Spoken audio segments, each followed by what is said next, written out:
the other kinds of Medicaid flexibility states have been requesting. But first, let me step back for a minute with a broader question, and that is, how do you want the Medicaid program to look different overall when you eventually leave CMS compared to when you started last year? I think the Medicaid program, like I said, is a promise to the most vulnerable populations in our society. So I want to make sure that our programs are delivering high quality, accessible health care, that we are improving health outcomes, that we are helping each and every individual that's on the program achieve the best quality of life, and that we are helping each of those individuals attain their highest level of potential. And while doing that, we also want to make sure we're improving health outcomes, and finally making sure that the program is sustainable over the long term. If we look at the Medicaid program, this is the #1 or #2 budget item in most states, and it's starting to crowd out other priorities for the states. It's education, it's infrastructure, it's job creation. And so there's been a lot of discussion about the Medicaid program and its financing. And just a little bit of history, if we look back at the program, in 1985, states were spending about 10% of their budget on the Medicaid program. And if you fast forward just a few years ago, it's almost 1/3 of their budgets. And so the program originally started as a federal-state partnership where the federal government and the state were contributing towards the costs. But what's happened over time is that states have increased their spending more and more. And with that increased spending came more federal oversight. So more oversight, more regulation.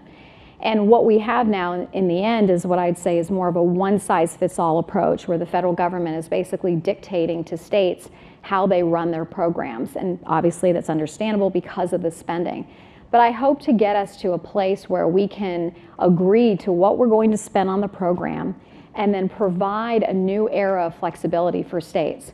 In my personal experience, I worked with the Medicaid program for many years, and before I came to CMS, my job was to work with states, help them design innovative programs, and then work with CMS. And one of the biggest barriers to creating flexible programs, innovative programs to help achieve better health outcomes was, quite frankly, CMS. CMS was the biggest barrier towards delivering innovation.